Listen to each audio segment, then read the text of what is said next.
If there's anything that can be said about me, it's that out of all the video game genres out there, fighting games are my absolute favorite. I can remember being fascinated with them back when I was a wee lad playing Street Fighter II Champion Edition on my Sega Genesis, alongside Mortal Kombat, of course. These two games were what got me into the genre 100%, and I haven't looked back since. I played every kind of fighting game there is at this point, I'm pretty sure. Traditional 2D fighters, 3D fighters, team fighters, anime fighters, platform fighters, arena brawlers, weapon fighters, boxing games, wrestling games. Basically any type of game where you put your dukes up mano-a-mano with one or even more opponents. I love other types of games, obviously, but I really just enjoy jumping into a fighting game, picking a main and learning the neutral, simple combos, flashy combos, and just, well, everything involved in your average fighting game. I'm just sick like that, really. Even in recent days, where a great majority of fighting games are simplified to excessive degrees, I still enjoy playing and learning these games quite a lot. But the rash of simplification in recent years has certainly sparked a lot of debate about the genre, particularly about the quality of modern titles. The phrase, worst fighting game ever, gets tossed around a lot these days, with myself even using the phrase to describe certain titles. In particular, I've never really hidden my disdain for the recent Capcom titles Street Fighter V and Marvel vs. Capcom Infinite. Admittedly, I've softened on the topic of Street Fighter V after 4 years of updates. It doesn't top, Street Fighter 4, or 3, or Alpha, or 2, or EX, or Cross Tekken, but it's tolerable to play now, at least. Infinite, on the other hand, well, that just kinda hurts more than anything. Trust me when I say watching your favorite fighting game franchise go down like the Hindenburg is not fun in the slightest. Doubly so when the game kills the series in its tracks, and you have to live with the fact there will probably never be another one. But as much as I hate MVCI for its visuals, roster, story, alternate costumes, and series slaughtering performance, could I unironically class it as the worst fighting game ever made?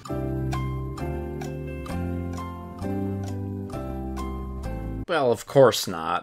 As bad as Marvel vs. Capcom Infinite was, I'm not one to ignore the fact that the 90s, early 2000s, and beyond are absolutely chock full of terrible fighting games, especially in the wake of critical successes like Street Fighter, Mortal Kombat, and Tekken. So I decided to make a command decision and begin a search. A veritable quest for the worst fighting games out there. Why? Well, because I'm a masochist, of course. That and I need more ideas for content for this channel. But where to begin with such an undertaking? There's certainly no lack of bad starting games, but where to begin exactly?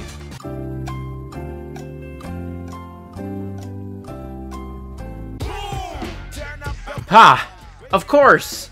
Where else to begin but with the most logical choice? The most infamous fighting game of all time. Shaq Fu. Released initially in 1994, Shaq Fu has acquired the rather dubious distinction of being not only one of the worst fighting games ever made, but being one of the worst games ever made, period. But is it really worthy of such a title? Well, I hope not, because then this series would end pretty prematurely.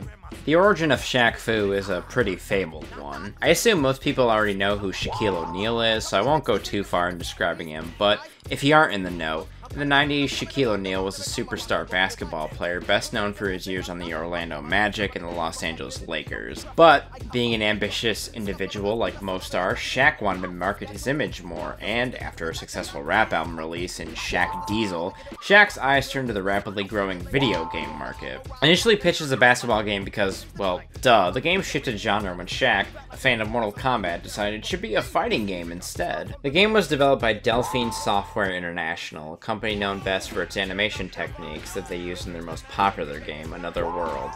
DSI decided to use similar techniques to animate Shaq Fu, playing to their strengths as a company, and apparently knowing full well they wouldn't be able to create mechanics to rival that of Street Fighter or Mortal Kombat. Shaq Fu was released on the world on October 28, 1994 on the Sega Genesis, as well as the Super Nintendo Entertainment System, later being ported to the Game Gear, Game Boy, and Amiga PC as well. Shaq Fu received mixed reviews on release, only much later acquiring its infamy amongst gamers later on, even having a whole website dedicated to destroying every last copy of the game. An idea I haven't heard of since the Star Wars Holiday Special. But was it really worth that amount of effort and disdain, though? Well, let's find out. I boot the game, and... Oh, fuck! Run! Just kidding, this was before Electronic Arts became the all-assimilating Borg of the gaming industry, and actually made good games. For this review, we'll be using the Genesis version of Shaq Fu, since it has all the characters, all the stages, all the music, and background animations for the stages as well. Gotta go with the best version of the game to be fair, obviously. What I didn't know, until after I'd finished my playthrough, is apparently the PAL region version of this game is apparently superior to the NTSC version. Why? Well, PAL apparently has easier to do inputs for specials, so whoops. I'll try not to let it color the video too much.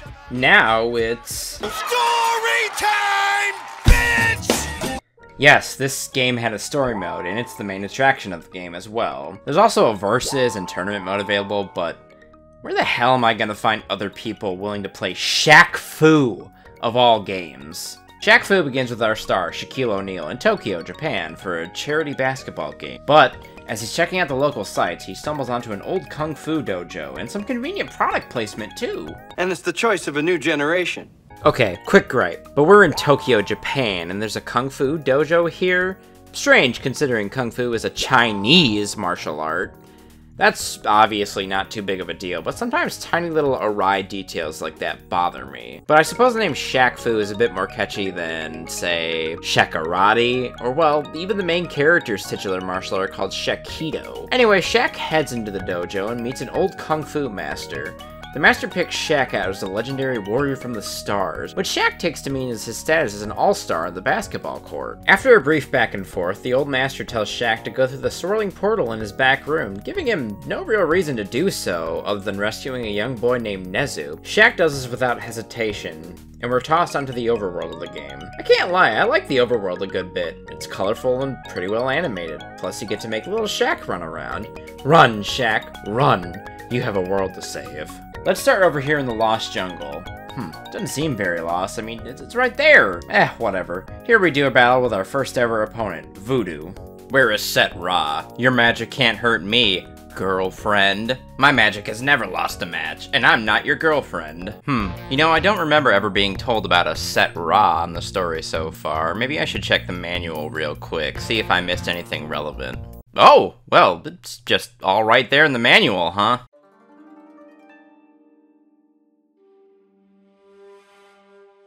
Long ago and far away, in a place called the Second World, there ruled a heartless sorcerer, Set Ra.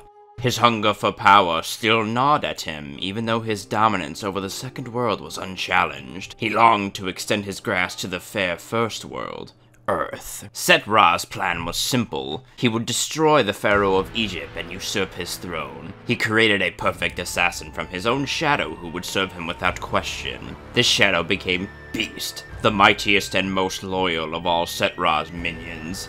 Beast destroyed the Pharaoh, and the disguised Set Ra soon sat upon his throne. However, the Pharaoh's son, Amet, was not deceived. He brazenly confronted the powerful sorcerer, threatening to reveal him. Set Ra called forth Beast from his shadowy other domain. Amet barely escaped from the palace to the great desert, where his grandfather, Liotsu the Wise, dwelt as a monk and hermit. Liotsu and Amet united with a coven of powerful wizards from the lands beyond Egypt, and their combined power was able to send Set Ra back to the Second World. Comatose and imprisoned within a rune-encrusted pyramid, he slumbered for a millennium, bound by the wrappings of a mummy. Beast roamed the Second World, dedicated to finding and releasing his dread master. Successful at last, Beast and Set Ra vow to wreak havoc on those who stopped them before. They have gathered a battalion of formidable fighters to further this end. To regain his full strength and end his exile from the First World, Set Ra must perform an ancient ritual upon a descendant of Amet. Beast has now returned from Earth with a child, Nezu, a child in whose veins the royal blood runs pure. All is ready for the final cataclysmic battle. Only the Chosen One can stop Set Ra now, one who possesses strength, spirituality, courage, agility, intelligence, and unsurpassed skill in the martial arts. Where will the world find such a one? Only Shaq knows. Well, that just explains everything. I miss video game manuals and all the fun information they provide. Back to the game though. While the fight rolls, let me explain to you how Shaq Fu works. Shaq Fu is a 6-button fighter. You have a light punch, a light kick, a heavy punch, and heavy kick. You also have a taunt and a mobility button. All pretty self-explanatory except the defense button. Pressing A and forward or back warps you forward like you're doing an instant transmission. Or in Shaq's case, a full forward sprint and a backflip. Pressing A and down generates a force field around you that blocks projectiles. You also simply block by holding away from your opponent, a la your typical fighting game. You also have special moves, which, mentioning this, will allow me to launch into a little rant. After playing through Shaq Fu's story, I have come to the conclusion that, much like Shrek Super Slam, the main character of the game is also one of the worst in the game. To try to explain a bit, Shaq's ground normals are okay at best. His step kick is good, his crouching heavy punch and light kick are good. Everything else, dog shit. Shaq has 2 specials, the Shaq-Rican and the Blazing Hot Kick. Shaq-Rican! Shaq-Rican is okay, but difficult to use in the arcade mode since the AI will always read your inputs and be doing their projectile the second you walk out of range. The Blazing Hot Kick is absolute crap, however. I have no idea what you're even supposed to use this move for. Anti-airing? Not with these controls and these jumps. No combos or cancels either, so this move has almost no purpose, other than looking good. Anyway, I do battle with Voodoo, a Haitian voodoo practitioner, because duh, who uses her power to hunt Set's enemies. I beat her up and I move on thusly. I should turn you into a little frog, but since you won honorably, I will let you pass. I dash on over to the Yasko Mines and fight my second opponent, Diesel. Diesel is a callback to Shaq's first rap album. Shaq mocks him for stealing his name before trading hands with the young dock worker. Funnily enough, Diesel actually has 0 point in this story. He doesn't work for Set Ra, at least not to my knowledge. He doesn't oppose Set Ra in any way. He's just some dude that likes to fight and somehow ended up in the second world. Weird. It'd be what it be, though. I head next to the Vagabond Temple and do battle with Raja, or Raja, Raha, an Indian-influenced character who does battle with double scimitars. A threat. But not for the all-star warrior Shaquille O'Neal. Yeah, dance on him, Shaq. My journey next takes me to Gargoyle's Peak, where I fight a literal Scooby-Doo villain in Memphis. He's also a lightning-sling undead sorcerer of great power. Weirdly, you can avoid his lightning strikes by crouching them. I don't understand that at all. I dematerialize Memphis with a violent blow to the crotch before heading to the Wastelands to fight Arok. Arok is an outlaw on Set Ra's payroll, and god damn it, I love this guy so much. He's a pretty ugly-looking demon with a hunchback, but aha! What you don't know, dear viewer, is that this dude opens his hunchback and pulls out a giant flail, which he proceeds to thrash you with. Totally radical. He really embraces the absurdity of this game perfectly. I head to the last area on the first island, the North Gate, and fight my next opponent, Liotsu, a play on Lao Tzu, the Chinese philosopher. I'm gonna rock your chair, Grandpa! And rock it I did. Turn up the volume! After defeating the last opponent on Island 1, I was treated to a cutscene warning me of an army of skeleton soldiers being summoned to defeat me. Strangely, this event didn't seem to have any relevance for the rest of my playthrough. I never ran into any skeleton soldiers at all. It was only after I had finished my playthrough I found out there are 3 secret levels accessible in the story mode, one of which pertains to these skeletons. The other 2 are pointless fights against smacked up versions of the game's final boss and sub-boss. The skeleton one will at least net you another continue if you complete it perfectly. These are just extra content fights for the more adventurous player though, no impact on the story whatsoever. After that, the second island is now completely open to free roam. I charge onto the island into Catwalk Falls to face Cowrie, the Catgirl Fatbait character. She's under the control of Set Ra via a magical ring. I heroically break the spell by beating her into submission and move on to my next opponent, Colonel. Colonel is a detective from the future who survived a massive battle and uses bionic limbs to fight. I gotta say, I love this stage. The dumpy neo-future look, the broken down android trying to escape, and all the bodies in the various science tubes. Very cyberpunky. Definitely matches my opponent here. I love this guy too, mainly because he's so out of place amongst all the mystical martial artists, swordsmen, and monsters running around the second world. I especially love this swirling missile attack he has. It's so busted. Launches high to be an anti-air, twirls low to be a good projectile in general. Colonel also has a stretchy arm and a gunshot you avoid by ducking. It seriously just pops above your head, too. Hilarious. It's also during this battle that I realized that the AI is a dirty, dirty cheater. Anytime you stun the computer, they will recover instantly.